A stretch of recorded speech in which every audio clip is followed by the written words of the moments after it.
If your first instinct when you hear Power Platform is to hit the disable switch in your admin portal, you're not alone. A lot of IT leaders think that locking it down is the safest move. But here's the twist. That quick fix usually creates bigger risks. Shadow it, uncontrolled data flows, and compliance blind spots. So why does disabling the platform backfire almost every time, and what should you do instead? Stay with me, because the answer is not as complicated as you think. It just requires thinking differently about governance. The false sense of security. Many admins view shutting off the Power Platform as the fastest route to safety. It feels straightforward. If people can't build apps, they can't introduce new risks. At first glance, this looks like strong governance. But here's the counterintuitive part. The dashboard will look better, yet risk usually increases. Why? Because what you can't see often becomes the most difficult to manage. During a Microsoft 365 rollout, the instinct is to clamp down on new tools like Power Platform. The reasoning makes sense. Uncertainty is uncomfortable, and you already have SharePoint, Dynamics, and OneDrive. So access gets restricted to test users, emails go out announcing the limits, and leadership believes the issue is resolved. The problem is, business demand doesn't stop just because IT hit pause. Employees still need faster reporting, automated approvals, and lightweight apps to streamline repetitive tasks. When official tools are blocked, those needs don't disappear. They're just met elsewhere. This is where exposure begins. Instead of managed apps inside your tenant, you get unsanctioned spreadsheets, consumer cloud services, or third-party automation patched together without oversight. Take a common real-world scenario. An organization disables Power Apps after seeing employees begin to experiment with building small tools. The intent is to avoid shadow apps before they spread. But within a short time, those same employees start moving data into personal spreadsheets and wiring up free automations through services like Zapier or Airtable. Result, the immediate problem looks contained. Licenses show zero usage, but sensitive business data has slipped outside tenant boundaries, with no backup, retention, or DLP controls. Industry reports and admin experience suggest this pattern is common. When official platforms are blocked, users don't stop. They pivot. They turn to services like Dropbox, Google Sheets, or personal OneDrive accounts because they can be spun up quickly with no procurement step. These tools aren't inherently unsafe, but once financial data, HR records, or customer details end up in them, IT loses visibility. And in regulated sectors, that lack of oversight is more dangerous than the original unmanaged app ever was. The fallout escalates quietly. A workflow that might have been secured within Dataverse now runs on a spreadsheet saved in a personal cloud folder. A set of customer records that could have benefited from corporate retention policies now lives in an unencrypted file share. What looks like risk reduction is actually just risk relocation, moved into spaces where IT has no hooks to monitor, audit, or respond. This is the paradox. Choosing disable feels safe, but without governance, it often produces more exposure, not less. You don't gain real control by locking a door. You simply encourage workarounds through windows you aren't watching. True control comes from steering activity into secure, supported lanes, not from blocking the road entirely. And the comfort of seeing usage drop on a report can create an illusion of safety that leaves organizations blind to what's happening outside their view. That's the danger of a false sense of security. On paper, it looks like risk is gone. In practice, the risks are harder to monitor, the data harder to protect, and the consequences more severe if things go wrong. And that raises the bigger question: when employees take their business needs into unmanaged places, what kinds of risks are organizations really facing? And why do they matter more than most IT leaders realize? The real risks lurking without governance.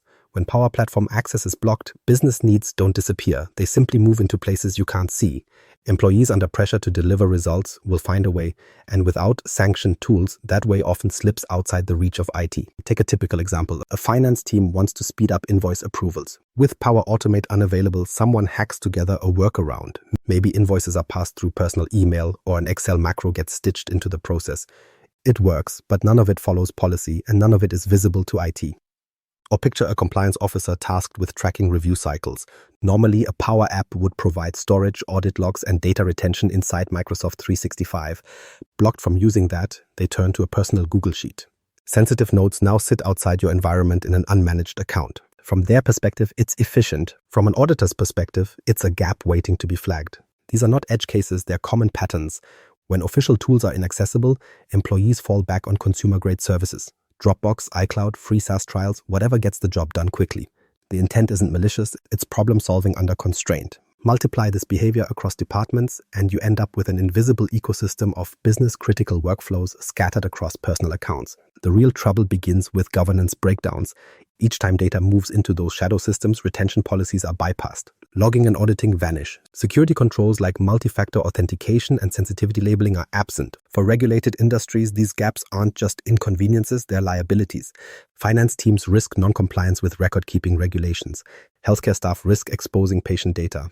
Even small missteps, like a recruiter storing candidate details in a private spreadsheet, can quietly create GDPR violations. Some industry research and vendor telemetry suggests this trend accelerates in organizations that aggressively restrict official tools. The tighter the lock, the more users look for flexible consumer services. Those services are fast, cheap, and readily available, but none of them integrate back into your compliance framework. You can't apply retention. You can't enforce conditional access. You can't even guarantee the account holding the data belongs to your employee 6 months later. To ground this, imagine sensitive customer records living in an unmanaged Excel file synced to a free Dropbox folder. To the service, that folder looks identical to a photo backup. There's no audit trail, no lifecycle management, no security oversight. From IT's perspective, those records effectively don't exist until the day a breach or an audit makes them impossible to ignore. This is why the risk is deeper than lost efficiency. It cuts into accountability. Regulators won't accept the defense that a platform was disabled if evidence shows critical data persisted elsewhere. Boards don't want to hear that missing records are the result of restrictive licensing decisions. And no security team wants to own an incident where sensitive data was exfiltrated from systems they weren't even aware existed. Without governance, hidden systems and unmanaged data flows pile up silently. What looks like risk reduction is actually risk relocation into zones where IT has no visibility or control. And here's the question worth asking yourself. Does your organization have any way to detect when business data lands in a personal cloud account? The uncomfortable truth is that turning the platform off doesn't shrink the threat. It simply reshapes it into something harder to monitor, harder to contain, and more costly when exposed. Disabling doesn't erase risk, it pushes it beyond your line of sight. And that sets up the next misstep many organizations make, assuming that pulling licenses out of the tenant will finally close the gap. On the surface, that feels like control. But the reality is, what looks like removal often leaves more pathways open than most IT leaders expect. Why? License removal backfires. License removal feels decisive, but doesn't remove the platform's integrations. It creates confusion and blind spots. At first, the logic seems sound. No license means no risk. But Power Platform isn't a bolt-on product. It's built into Microsoft 365. People still touch pieces of it through Teams, SharePoint, and Outlook, even when licenses get pulled. What looks like closure often leaves users staring at prompts they can't use. And that friction drives unintended consequences. On reports, license removal appears neat. Usage drops, costs shrink. Leadership hears that exposure is under control. But under the surface, the integration points remain scattered throughout Microsoft 365. A button in Teams, a workflow option in SharePoint, or an action in Outlook might still surface. Because the behaviors are integrated, removing a license often doesn't remove every doorway. From the user side, it feels more like hitting a dead end than having the option cleanly disappear. That's when frustration sets in, and frustrated employees don't just drop the need. They root around IT. Consider a common scenario. A department wants a vacation approval process tied to Outlook calendars. Power Automate would have been the obvious solution. When they discover it's blocked, the need doesn't vanish. Someone quickly wires up a free online form that emails requests to a personal account. Soon, the entire team's leave requests run through a service IT doesn't manage or even know exists. The business problem is solved, but the oversight is gone completely. And that's the fault line with license removal. Taking away the sanction tool doesn't suppress demand. It shifts it into unmanaged channels. What disappears isn't risk, but auditing and compliance. Sensitive workflows keep moving forward, just outside the official environment. It's like stripping guardrails from a road. People still drive, but now the margin for error collapses. From an administrator's angle, the trap is that license removal looks like progress when it's actually theater.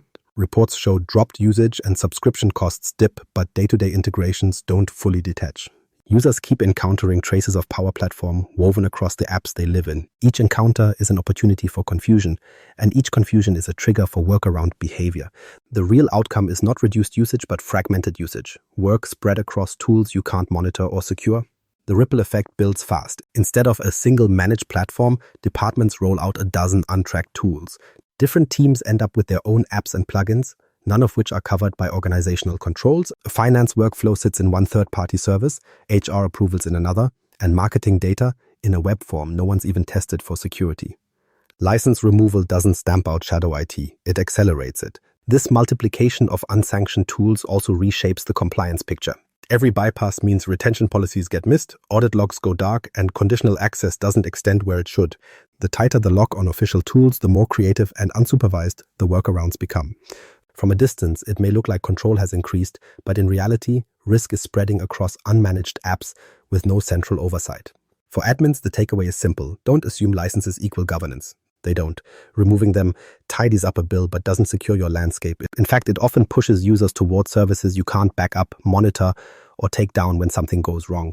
A practical step you can take right now is this. Check which teams or SharePoint actions still display Power Platform prompts after license changes. That list is the start of your remediation backlog. If license removal doesn't deliver governance, then what does? The answer isn't found in cutting access, but in shaping how the platform is managed. And that's where an underused but powerful option comes into focus. One designed to give you visibility, guardrails, and control without defaulting to a shutdown. The COE Starter Kit, a governance game changer.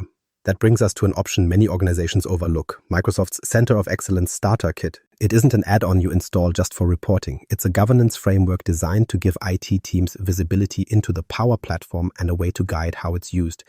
Instead of defaulting to restriction, the COE Kit makes it possible to monitor activity and apply controls where they matter most.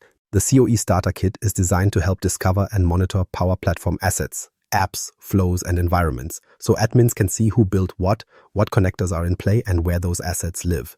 That means if a marketing team builds a small workflow, IT can understand its scope and decide whether it follows policy.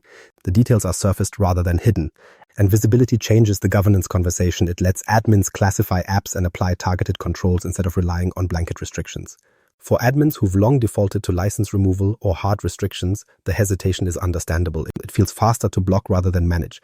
But while blocking pushes demand underground, the COE Kit offers a middle ground, structured enablement. It can allow experimentation, but within guardrails. Guardrails might mean routing users into sanctioned environments or requiring a short training before publishing. The point isn't to stop activity, it's to shape it. One way to think of the COE Kit is as a nervous system for your tenant. It doesn't intercept every action up front, but it reports signals back. That way, IT knows what's happening before something grows too big to control. Instead of discovering a mission-critical app months later, you see its growth early while there's still time to align it to policy. This doesn't replace governance. It enables governance to operate with intelligence. In one anonymized deployment we've seen, shadow IT spiked as licenses were pulled back, only to settle once the COE Kit was introduced. The shift wasn't about new rules. It was about employees feeling guided, not blocked. Apps that might have slipped into unmanaged systems were instead surfaced through the dashboard. IT could enforce secure connectors, retire dormant apps, and ensure workflows handled customer data in approved environments. The result wasn't explosive growth overnight, but a steady move away from untracked tools and toward sanctioned usage. Reports from Microsoft and its community highlight the same trend. Organizations using the COE Kit often see compliance improve at the same time adoption grows. That feels counterintuitive but makes sense. When staff see that IT offers a structured space to innovate, they stop looking for workarounds. The equilibrium shifts from build elsewhere because IT blocks us to build here because IT supports us. It reduces shadow IT while encouraging innovation under official guardrails. The value isn't just in lowered risk. Visibility makes better governance possible. If 3 departments all build their own expense tracking apps, IT can spot the pattern and step in, not to shut things down, but to suggest a shared template. Instead of duplicate or inconsistent tools, you get a common model that reduces support loads and improves compliance. That's a specific, practical policy action the COE Kit enables, nudging teams towards safer, more consistent practices. Ultimately, the COE Kit reframes the platform. Instead of treating Power Platform as a liability, governed through bans and blocks, it becomes a managed innovation hub. Employees can solve their problems safely, and IT maintains the compliance posture executives expect. The dialogue shifts from what if something goes wrong to how do we help this succeed securely? And that realignment may be the biggest win of all. And once governance visibility is in hand, the next question naturally follows, what's the best way to structure it so it lasts? So the 3 pillars of safe innovation. Effective governance in Power Platform doesn't come from piling on restrictions, it comes from structured freedom. That framework rests on 3 simple but critical pillars: visibility, policy, and enablement. Together, they provide the balance needed to let people build solutions safely without data slipping into places I can't reach. Miss one of the 3 and governance collapses into partial control that rarely holds up. The first pillar is visibility. It's knowing who builds, what runs, which connectors are in use, and where the data ultimately lands. Think of it as your operational radar. With that line of sight, you can spot duplication, like 5 departments each running their own expense tracker, and decide when to consolidate. Without it, you're guessing, and every guess forces it to react instead of guide. The second pillar is policy. Once you can see activity, policies give it direction through clear boundaries. Practical examples include limiting consumer connectors to sandbox environments while reserving SQL or other business-critical connectors for production environments with extra review. These decisions don't block the platform outright. Instead, they create lanes. Creativity where it's safe, tighter control where it matters. The strength of policy is that it channels activity rather than cutting it off. The third pillar is enablement, and this is where many organizations underinvest. Enablement means equipping staff to succeed within the guardrails, running training sessions for makers, offering templates to avoid rework, and establishing a community where builders can share practices and troubleshoot together. Done well, enablement turns governance from an obstacle into a support system. It shows employees they are trusted to innovate, but also that they're not on their own when they do. What makes these pillars work isn't just their individual value, it's how they interact. Visibility informs policy by showing what's actually happening. Policy guides enablement by defining where staff need support. Enablement then boosts compliance by making it easier for employees to stay inside the rules. Together, the three pillars reinforce one another and keep innovation from spilling into unmanaged spaces. Plenty of organizations prove this point. One company leaned only on strict policy, but with no training or visibility in place, staff gave up on the platform and turned to unsanctioned SaaS apps. Another used visibility and enablement side by side, and adoption not only continued but stayed governed. These outcomes are less about industry or size than about balance. When the pillars are uneven, shadow it grows. When they align, safe innovation grows. The lesson is straightforward. Governance isn't about stacking rules higher. It's about creating a framework where boundaries exist, but so does support. If all three pillars are present, the Power Platform evolves from a question mark in your environment into a managed business tool. If one or more are missing, restrictions backfire, usage fragments, and risk spreads outside IT's view. Here's one way to test your own framework right now. Ask yourself 3 questions. Can you list all active flows across your tenant? Do you have clear environment-level connector rules in place? And is there a program, formal or informal, to enable makers with training or templates? If any answer is no, that's the weak spot where risk is most likely to surface. The reality is that strong governance isn't heavy or slow. It's clear, balanced, and sustainable. When visibility, policy, and enablement work together, the Power Platform becomes an asset instead of a liability. And if the instinct is still to cut features or licenses to play it safe, it's worth reconsidering what that decision actually produces. Disabling Power Platform doesn't eliminate risk. It hides it in places you can't see. Unmanaged data and untracked workflows don't vanish. They just move outside your governance scope. That's the real blind spot. The safer path is governance built on visibility, policy, and enablement.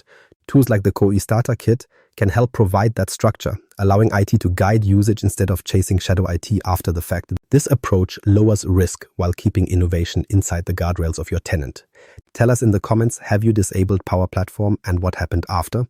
Subscribe if you want more practical governance deep dives. And one quick step you can take today, run an inventory by exporting a list of environments and active flows. That's your baseline, and it's where secure managed innovation starts.